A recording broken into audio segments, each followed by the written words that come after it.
Over the past few years, there's been a growing awareness of financial abuse. So today on Money Talks, I am joined by expert Melissa Boyle, who's going to chat to us about the various forms it can take and the sometimes subtle signs to look out for. Melissa, you are very welcome to the Money Talk studio. How are you today? I'm good. Good. Thanks for having me.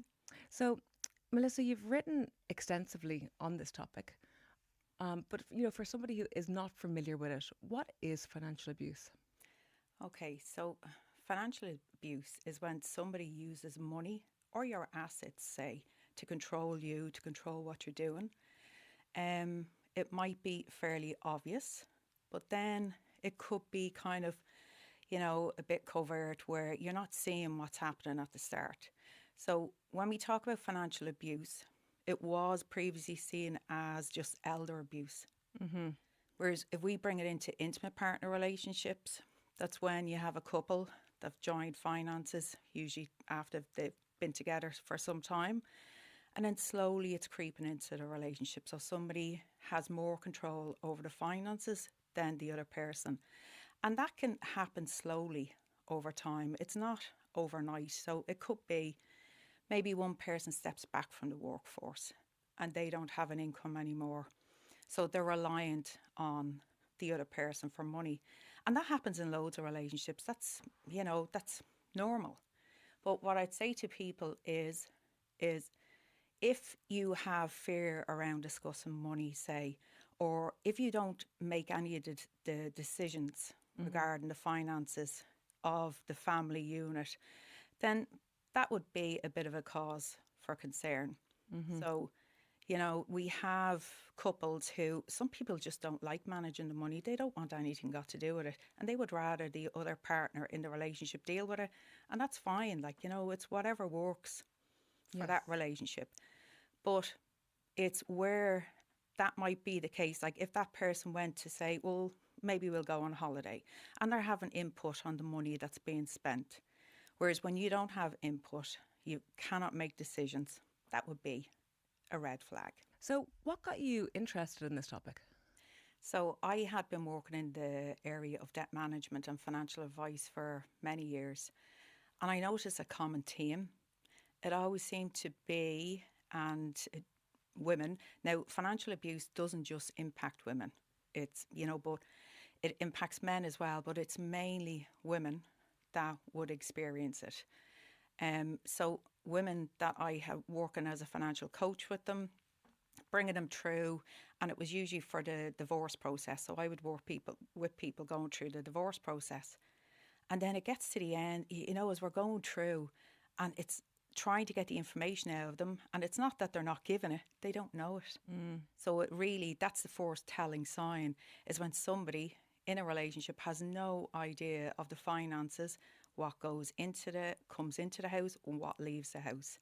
So that would be the first telltale sign. And then it's, even though that relationship might have ended, they still have no control over their finances. Mm-hmm. So it's a case of untangling it over a period of time, and then hopefully work towards them becoming independent. But that was the initial how I got interested. It's just a common theme that I was seeing there. And then I had worked with women that were experiencing domestic abuse. Sure. So I worked with them to help them work through their finances. And it's not a case of I'm dictating them or telling them, what they do. It's a case of just helping them come to a conclusion themselves, what they can do, what money they have coming in, and see what they need to do next. It's a step-by-step process. Yeah. We didn't always have the vocabulary to deal with it because, it's like coercive control, financial abuse, everything that goes alongside that. But like when we didn't have the vocabulary, how did you explain it to people? Because it's really only kind of entered the lexicon in recent years. Yeah. And do you know what? You really hit the nail on the head there, because I remember myself seeing this over and over again. I'm thinking, that's so Something's weird. up. Yeah. But I didn't, even at the time, I didn't have the correct terminology to actually explain what it was. But I knew myself looking, going, yeah, he's a wrong one. This is wrong. Yeah, this is so wrong here. What's happening? Why doesn't this person have any control over their finances? And then the other area of financial abuse, so You have financial abuse where somebody's controlling your money. It could be on a day to day, or impacting your spending in some way. But it takes a much a harsher turn, a much deeper impact when you bring it to economic abuse. So there's an organisation in the UK, Surviving Economic Abuse, and they break it down really well. So financial abuse, it will impact your day-to-day spending. It's somebody taking your money on you, but it's not as severe when you go as far as economic abuse, and that is what really happens in coercive control. So they're controlling your money by the actions that they're taking, and it has really far-reaching consequences. So it will impact your credit rating. So if you have a joint mortgage with somebody, they could decide they'd step back from that and they're not paying that mortgage. Wow. Preventing the person from going to work, out to seeking employment. And all of these things really inhibits that person's ability to gain an income or to keep their credit rating on the straight and narrow. So if they broke up, saying they had a mortgage, if that person's credit rating is impacted, they have no chance within the next few years of getting a mortgage in their own name due to their credit rating being impacted. It depends on how far it goes. They could end up going down the insolvency route then. Wow. So it does. There's a difference between the two, but usually in coercive control, it's complete economic abuse that's going to damage their financial position in the long term. Let's stay with relationships for a moment, because I know it could be a family member with an older parent, but in this context, we're speaking specifically about romantic relationships. Yeah. Going way, way back, are there any kind of early red flags, before they even get into the relationship, that might indicate that it could lead to financial abuse?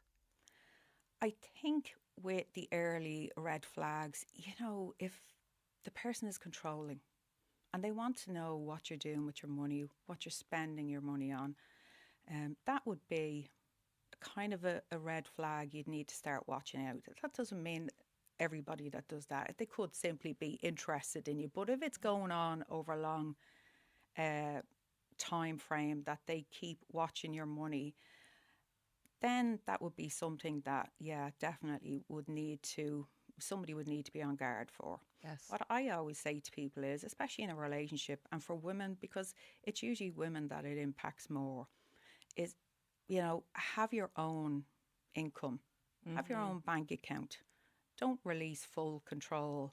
And there's many relationships where couples work together and that works fine. And I suppose over the years that will show itself, where you can be comfortable in that relationship and it is a good relationship that you have. But for the first few years, you really need to remain independent, especially for the first while. You keep your own bank account. Your wage goes into your bank account. Yes. So would you therefore agree with runaway funds and secret funds and that type of thing? Do you know what? It's from years ago, your runaway money was always spoke about, and it was always the older women in the relationship. I remember my nana saying it to me, and some of my aunts, oh, you always have to have your runaway money. Yeah. And I think that is important, that everybody should have, like both parties in the relationship, should have their own savings, a small amount of savings for themselves. Now, that is hard when children come along, because I know with children, all your money is being spent on them, and you want to spend all your money on them, but it's still so important for individuals to keep that little bit of independence, I think. So tell me about how it progresses in a relationship. So it obviously takes some time before somebody really feels like they're almost shackled in place, So how long does it take to progress to that point? It can range, but usually when people realise there's a problem with their finances is when when they want out of that relationship. Yeah. And they stop and look and think they have no access to money. They have no bank account. The mortgage, they don't know anything about it. It's usually towards the end. So when it comes to maybe at the start, people had asked me, Melissa, who would be vulnerable to a financially abusive relationship? And there's no specific person, say. It's usually the situation you're in at that moment, your circumstances. But young people with low financial literacy levels, Okay. people in financially control and coercive relationships. Another area where it can happen is, maybe somebody has taken time out for a caregiving role, whether that caregiving role is for an elderly parent or for their children. They become more dependent then. Mm-hmm. Mm-hmm. So it's about the situation that they may end up in. Yes. Okay. Interesting. So let's just look for a moment then at elder abuse, which Mm. and financial abuse in a different scenario. How does that tend to start? As people age, they've less control. Not that they've less control over the money, but maybe they're not getting out to collect their pension. Mm-hmm. Maybe they can't get to the bank, lodge their money, and they're giving it to somebody else who's going to do that for them.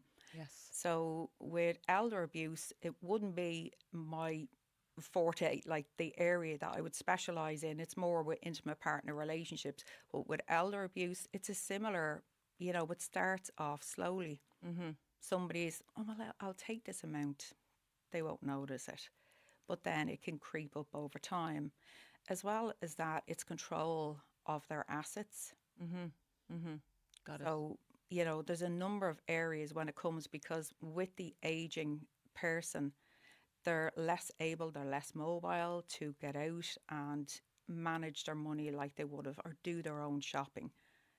All those little things that they would have done themselves. As they age, they're less able to do those things. So it gives that opportunity for somebody else to come in. So the people who engage in this, like the perpetrators of financial abuse of older people, do they ever feel like it's justified, or do they justify it to themselves and they think, well, I mind them, I go down and do their shopping in Tesco, so therefore I can take this little slice of the pie.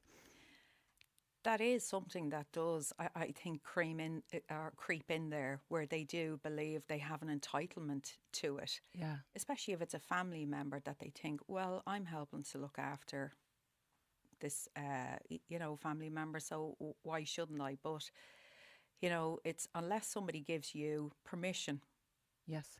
for access to their money or to use their money, then yeah, no, you're stepping over a line there. And I think for a lot of people, or people that will be in this situation, Safe Ireland have some really fantastic information on this, particularly around elder abuse and financial abuse.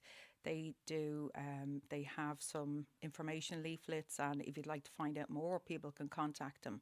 But they've done a lot of work in this area. Yeah. And banks are a lot more aware of it now as well, aren't they? They know how to spot the signs. Yes, and banks are doing a really good job.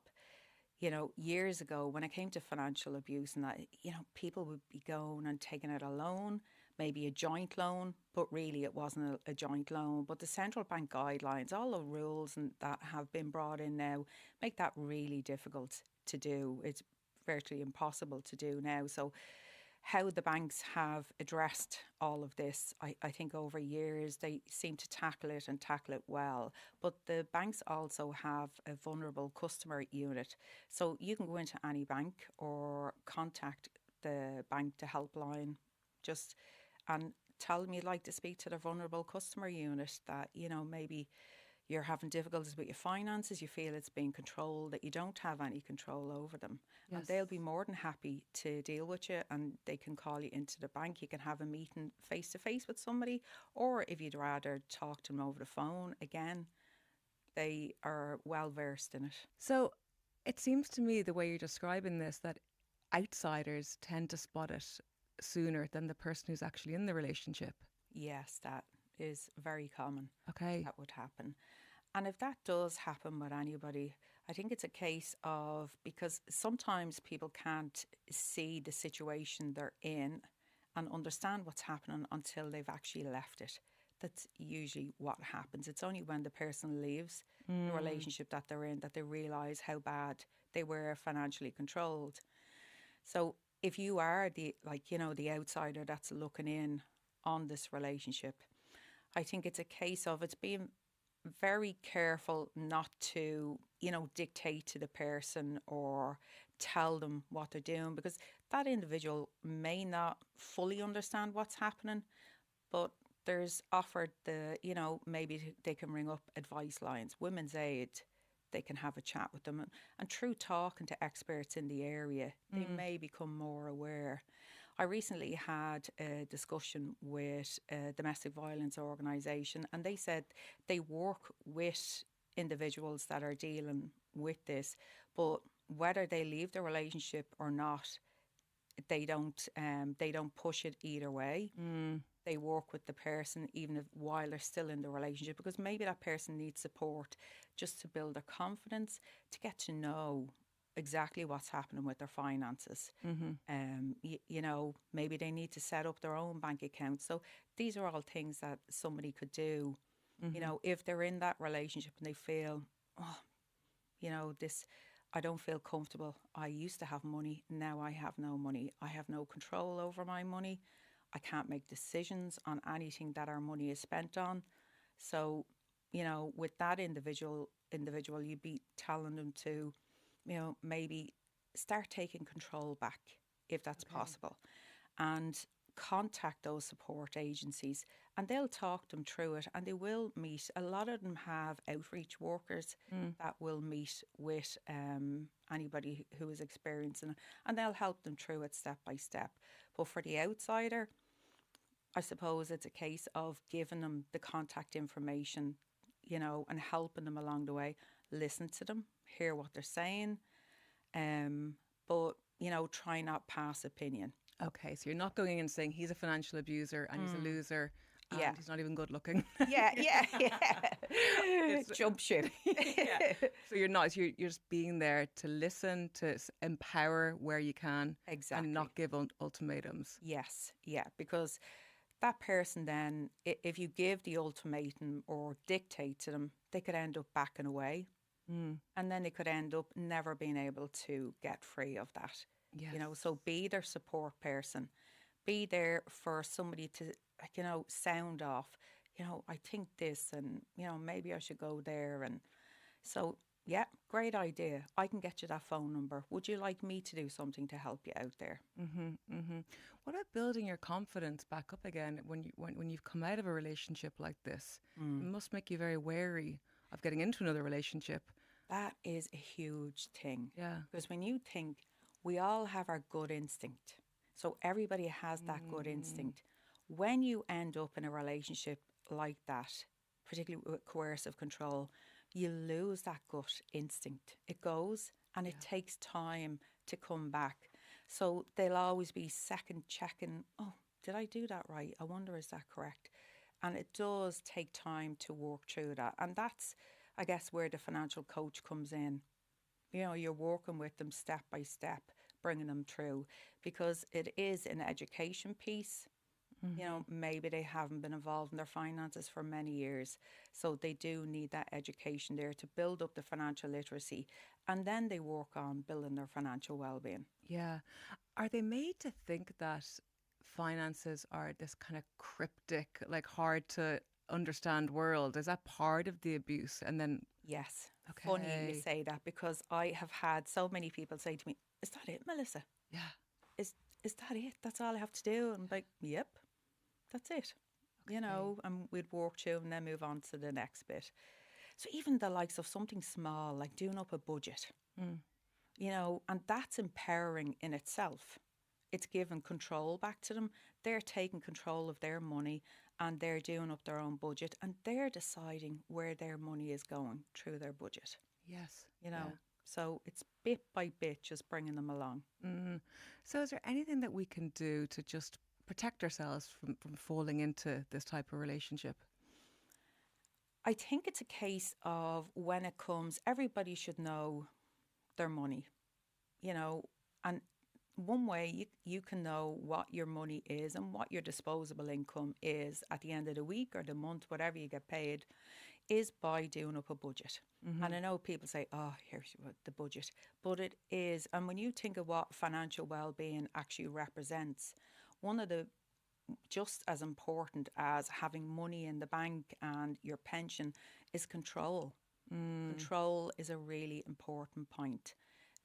preparing your budget gives you back control, and then you can decide, you can make decisions then further on down the line when you get, a full handle on that. But yeah, it's just once somebody has control, that is the first and most important thing I think they need to hold on to.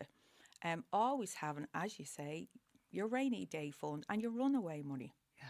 Yeah. Yes. So there's your rainy day funds that in a relationship they'd have, but I still think it's important for each person to independently have their own small bit of savings just for them Yes. to meet Yes. their needs. So, lastly, just to reiterate the supports that are available for people who are in this situation, or for someone who has a family member or friend in this situation, what are those supports for anyone listening today? Well, the first thing, depending on the gender, we have women's aid and we have men's aid. And, men's aid would be used to dealing with this as well. So if you contact them directly, and they can put you on to maybe a local resource. Same with women's aid. If you contact women's aid, they can bring you through the steps, and they will, they give the phone support, but they'll also give you the contact details of maybe a local support agency that you could go and talk to and meet an outreach support worker. So that would be the first step, is to talk to somebody, reach out and talk to somebody. Next up, it depends on where you are and that. If you're coming to the end, your relationship's over and you've sought that support and people are working with you. It's a case of, if you can, set up your own bank account. And you can ask the bank not to send letters to your home address, no letters to go out, and that account is there. Because if you do leave that relationship and you have your own income, you need a bank account for your money to go into. Whether that's employment, a wage, or it could be social welfare, you will need a bank account. And then it's to gather as much information as you can, details of any loans that are in your name, your mortgage, what the account number is. So all of those important bits of information, even down to the likes of somebody's PPS number. Yes. If they've been out of work for many years, they probably don't have any documents, recent ones, that they can get a hold of that. And that's where having a support worker comes in really, really handy, and they'll help them work through that process. But it's gathering all of that information so that they have it then. So they can take back control. Totally. Absolutely. Yeah. Definitely. It's, and when we come back to them taking back control, we have, if somebody's been experiencing financial abuse, that normally gets worse when that relationship ends. So what I would say to people is, when they leave that relationship, try and keep an eye on their credit rating. If they've to pay money towards a mortgage or debts, try their best to keep paying those debts, because it will come to a point in time, maybe there's a property in that relationship.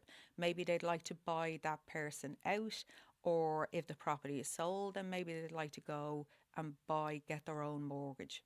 Yeah. So if their credit rating has issues, which is a part of that financial abuse, is really causing problems for somebody so that they can't get a mortgage. Maybe they need a car loan for getting to work. So that would be a really important point, and everybody can get hold of their latest credit report, and just to check, to keep an eye on that and try and keep it, up to scratch. And then if there is an issue with the credit rating, that only lasts a couple of years. So even if they did fall behind with payments, they'll enter a new arrangement, and then it's good from there on. So it's never doom and gloom and finished, over with. You can always, once you keep a track of it and seek support, there's always a way to come out the other end. But it's just, again, that control and being mindful of exactly what's happening with your money as you go along. Yeah. Melissa Boyle, that was fascinating. Thank you so much for coming on.